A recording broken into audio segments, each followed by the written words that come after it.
إن الله وملائكته يصلون على النبي يا أيها الذين آمنوا صلوا عليه وسلموا تسليما اللهم صل على سيدنا محمد مولاي صل وسلم دائما أبدا على حبيبك خير الخلق كلهم هو الحبيب الذي تجد شفاعته في خير منه والمتقين. یہ ساتویں فصل میں ارشاد فرماتے ہیں بسم اللہ الرحمن الرحیم بشرى لنا معاشر الاسلام ان لنا من العنایت رکنا غیر منہدم. بشرا بہت بڑی خوشخبری ہے ہمارے لیے. معاشر اسلام مسلمانوں کی جماعت کو خطاب ہے. علامہ مشیر رحمۃ اللہ علیہ کہتے ہیں مسلمان ہمارے لیے بہت بڑی خوشخبری بشرا کہ ان لنا من العنایت رکنا ہمارے لیے اللہ جل شانہ نے ایک ایسا مضبوط پلر عطا فرمایا ہے غیر منہدم جو کبھی بھی گرنے والا نہیں. غیر منہدم دوسرا ہے. اس کے بعد دوسرا شعر لما دعا اللہ داعینا لطاعتہ جب اللہ جل شانہ نے ہمارے بلانے والے کو اپنی عبادت کو اور جو ہے پیغمبروں کو بنایا صلی اللہ علیہ وسلم تو ان کے طفیل کے اندر جن لوگوں نے ان کا لایا ہوا کلمہ پڑھا لا الہ الا اللہ محمد رسول اللہ تو کہتے ہیں اکرم الامم وہ ساری امتوں میں سب سے زیادہ جو ہے اکرام والے ہوئے. یہ ہے حضور صلی اللہ علیہ وسلم کی اتباع کرنے والا لا الہ الا اللہ محمد رسول اللہ پڑھنے والا کسی بھی زمانے کے اندر الحمدللہ وہ روحانی اعتبار سے روح کے اعتبار سے کمزور نہیں ہو سکتا ہے. انسان جو ہے یہ دو اجزاء پر مشتمل ہے, دو حصوں پر. ایک تو اس کا یہ جسم ہے اور ایک اس کی روح ہے. جسم کی خوراک اور غذا اور چیز ہے اور روح کی غذا اور خوراک اور چیز ہے. دونوں ایک الگ الگ چیز ہے, ایک ہی ڈھانچے کے اندر ہے. باڈی ایک ہی ہے, اس کے اندر ایک روح ہے اور ایک اوپر کا جسم ہے. یہ ہے تو اور دونوں کے تقاضے بھی الگ ہے, مانگ بھی الگ دونوں کی الگ ہے. مثلا جسم کی غذا اور خوراک یہ ہے کہ وہ خوب گوشت کھائے, روٹی کھائے, یہ کھائے, وہ کرے, مزہ کرے, سوئے, لیٹے, بیٹھے. اور اس کے ساتھ جو روح ہے تو وہ روح جو ہے نا وہ بھی جسم کی طرح تقاضوں کرتی ہے. مثال کے طور پر سمجھ لیجیے جسم جب بگڑتا ہے تو پھر اس کی غذا اور بن جاتی ہے اور تندرست ہوتا ہے تو اس کی خوراک اور ہوتی ہے. جس کا جسم مضبوط ہے عالم جسمانی جس کو کہتے ہیں وہ مضبوط ہے تو وہ کبھی کبھی غذاؤں کو بھی ہضم کرے گا اور کھائے گا اور اسی کی اس کو خواہش بھی پیدا ہوگی. صبح میں ناشتے میں چاہیے 4 انڈے ہے نا, 4 انڈے کھانے والے بھی ہوں گے تو صبح میں ہوتے ہیں نا. ایک آدمی میرے پاس کسی زمانے میں آئے اور یہ ملاوی کا واقعہ ہے. ملاوی کے اندر جب میں تھا اور وہاں جو چھوٹا دریا ہے لیک ملاوی اس کے کنارے پر میں رہتا تھا, پانی کے کنارے کے اوپر. تو وہاں مسجد کی ابھی ہے تو گرمی کا بھی ملک ہے تو گرمی کے زمانے کے اندر بس وہ فجر کی نماز کے بعد ہی گرمی شروع ہو جاتی ہے. تو میں فجر کی نماز جل پڑھائی مسجد میں اور ادھر سامنے جو ہے وہ فوارہ تھا پانی کا چلتا تھا, اس کے نیچے پاس آ کر بیٹھ جاتا تھا. اوپر کوکونٹ کے بڑے بڑے آم ہے. سن رہے آپ یہ اللہ جل شانہ جس حال میں رکھتے اس حال میں راضی رہنے کا. یعنی میرے گھر کے اوپر جو ہے کوکونٹ لٹک رہے ہیں, آم لٹک رہے ہیں, سب کچھ. تو میں باہر کا تو صبح وہاں جو ہے وہ لیک ہے تو اس کے کنارے پر ہوٹلیں بنی ہیں تو بہت سے لوگ آتے ہیں باہر سے وہاں رہنے کے لیے. تو صبح وہ بھی وہاں آ جاتے ہیں نماز پڑھنے کے لیے یا کسی کو کوئی کام ہوتا ہے تو وہاں آ جاتے ہیں. تو ایک صاحب صبح میں آئے اور میں فوارے پر ہی نماز پڑھ کر بیٹھا تھا. آیا ملاقات کیجیے, وہ کہاں سے آئے, فلاں جگہ سے آئے, یہ کہا کہ میں آپ کے پاس ایک ضرورت کے لیے آیا ہوں تعویذ کے لیے. میں نے کہا کیا کام ہے؟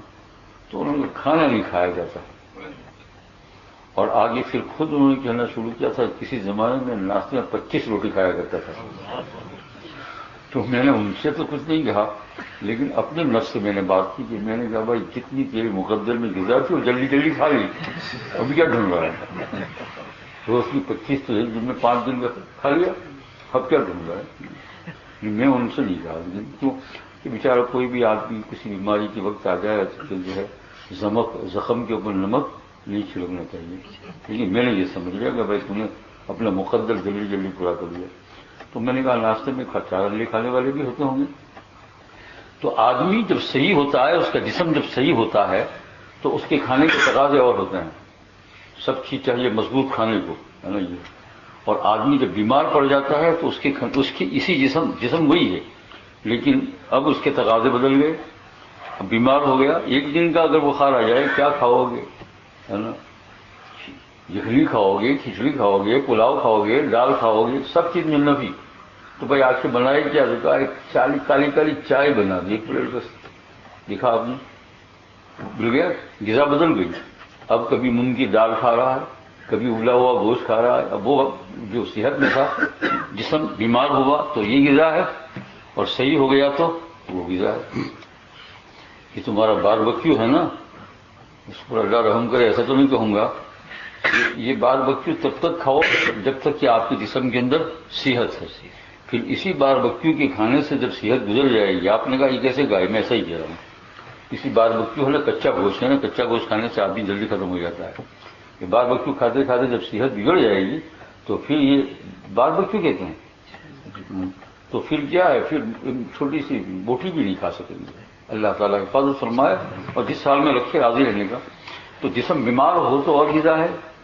اسی طریقے سے روح جو ہے نا بیمار ہوتی ہے تو اور غذا ہے، اور روح تندرست ہوتی تو اور غذا ہے. روح کا تندرست ہونے کا معنی کیا؟ روح کی تندرستی کا معنی یہ ہے کہ وہ اس کا تزکیہ قلب ہوا ہو، اللہ اور اس کے رسول کے احکام کی اور چل رہا ہو، عاشق رسول ہو، اور حب الہی اس کے اندر بھری ہوئی ہو، اور ہر وقت اس کے دل کے اندر کیا ہے، اللہ اور اس کے رسول کا خیال ہو. ہر وقت جائز ناجائز، یہ جائز ہے یہ ناجائز ہے. دیکھا آپ نے، یہ کیا ہے، روح کیا ہوتی ہے؟ صحیح ہوتی ہے. جب روح صحیح ہوتی ہے نا تو پھر اس کی غذا کیا ہوتی ہے؟ اس کی غذا 5 وقت کی نماز پڑھنا، جماعت کے ساتھ نماز پڑھنا، وظیفے وظائف پڑھنا، کچھ یہ پڑھنا، کچھ وہ پڑھنا، ہے نا، کچھ اس طریقے سے. یہ اس کی غذا ہوتی ہے. یہ اس کی کیا ہوتی ہے؟ غذا ہوتی ہے. آپ کو تعجب نہیں کرنا چاہیے، بعض بزرگان دین بلکہ کثرت سے ایسے گزرے ہیں کہ جنہوں نے اپنی زندگی کے بہت سارے سال اسی روحانی غذا کے اوپر جسم کو بھی ٹکایا. ایک بزرگ کے متعلق لکھا ہے کہ 40 سال تک، آپ کو یقین نہیں آئے گا، 40 سال تک روزانہ ایک بادام کھاتے تھے، ہر 24 گھنٹے میں صرف پانی.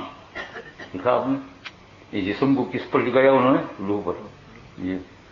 یہ اور حضرت رائے پوری رحمۃ اللہ علیہ کو تو میں نے اپنی نظروں سے دیکھا.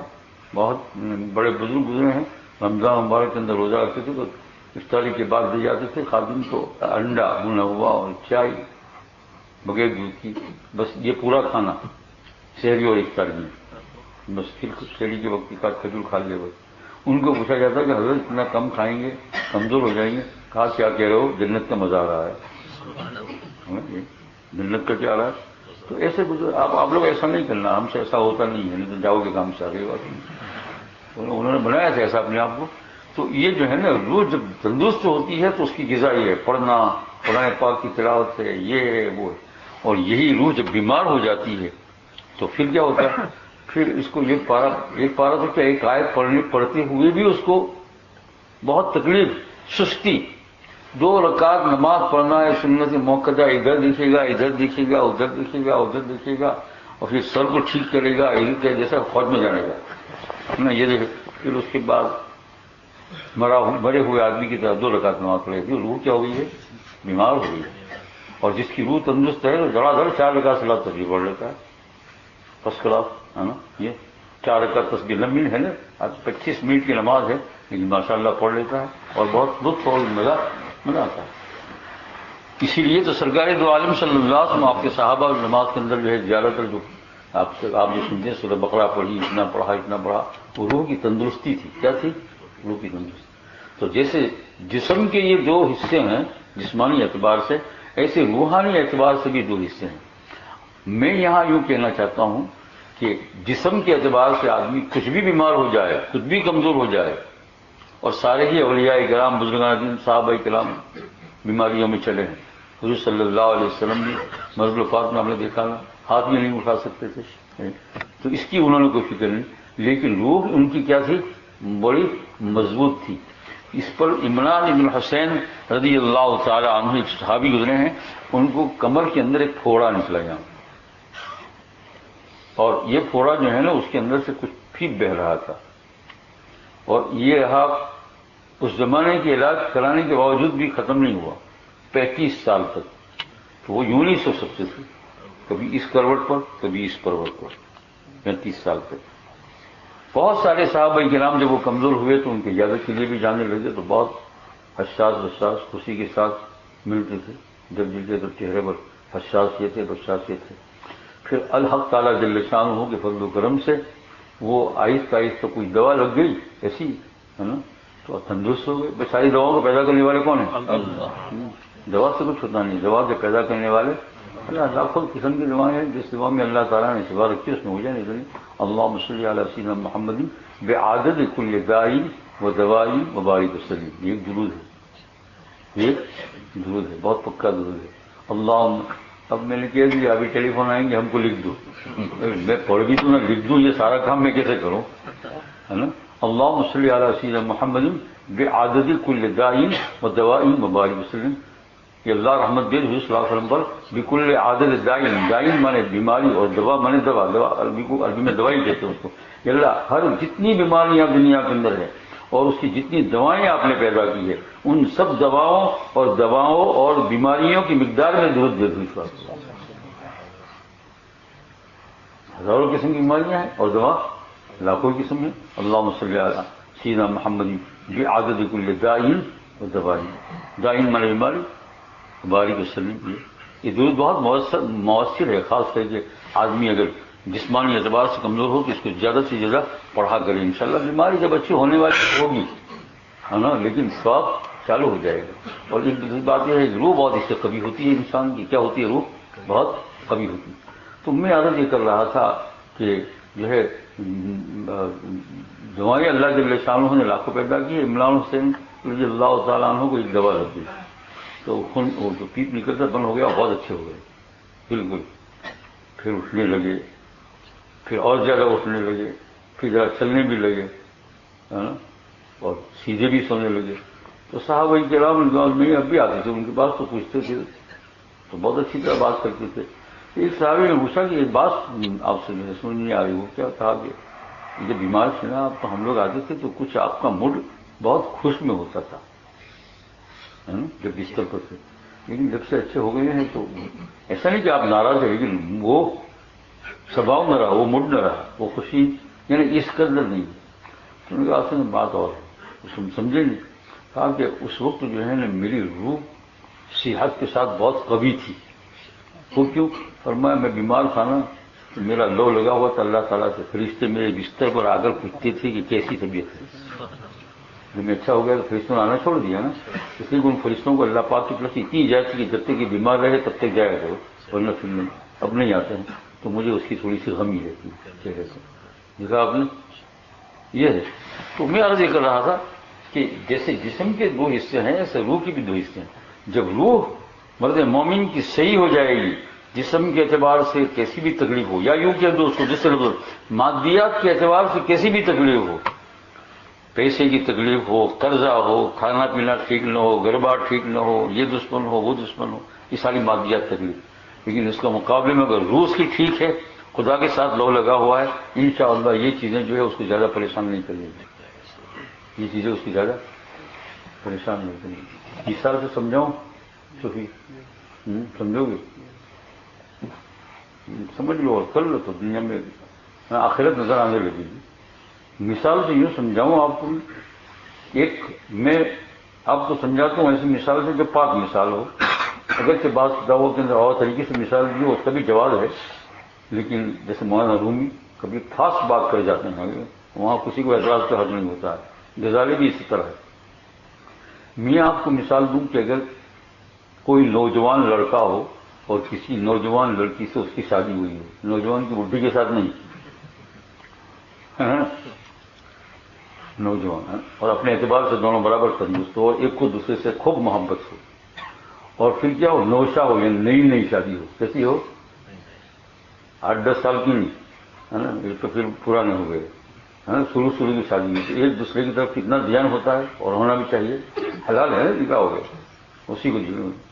اس درمیان کے اندر کبھی اس کی بہن بھی اس سے ناراض ہو جائے، کبھی بھائی بھی ناراض ہو جائے، کبھی کوئی کچھ کہہ دے، لیکن وہ چیزیں کیا ہوتی ہے، آگے اور سر سے اس کی طرف اس کا دھیان نہیں ہوتا ہے، اس کا دھیان تو بھی کہاں ہے، بیوی کی طرف ہے، خاص کر کے جس دن شادی ہوتی ہے نا، نکاح جب ہوتے ہیں دوپہر کو، تو پھر دیکھیے ان کو جو شام تک اس کا کیسا حال رہتا ہے نا، شادی ہوئی نہیں اس لیے آپ کو سمجھ میں آئے گا، شام تک کیسا اس کا حال رہتا ہے، دھیان ادھر ہی۔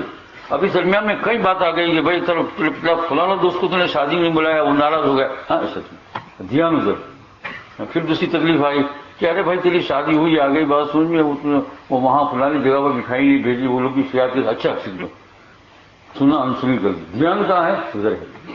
مرد مومن کو مولانا رومی فرماتے ہیں جب حق تعالیٰ جل شانہ سے اس کی روح جب قوی ہو جاتی ہے تو اتنا لگاؤ ہو جاتا ہے کہ یہ قرض ہونا، یہ دنیا کی تکلیف، یہ ساری اس کے نیچے دب جاتی ہے، وہ کوئی اس کو کیا ہے دھیان میں لاتا، حتیٰ کہ بڑی بڑی بیماریاں بھی اس کے اندر دب جاتی ہیں، جیسے امام حسین کا ہوتا ہے، بڑی بڑی بیماریاں، یعنی بیماری کی تکلیف تو ہوتی ہے ایسا نہیں کہ، لیکن اس کو چندہ خیال نہیں رہتا ہے، خاص کر کے جب خوب مشغول ہوتا ہے۔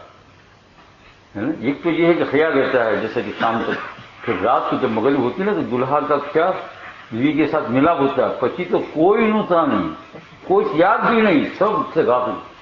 فرمایا حق تعالیٰ جل شانہ کے ساتھ جب مشغول ہوتا ہے دعاؤں کے اندر، رونے کے اندر، مولانا رومی یہ مثال دیتے ہیں، تو اس وقت اس کو ساری دنیا کا بھان ہی بھول جاتا ہے، سب کچھ ختم ہو جاتا ہے۔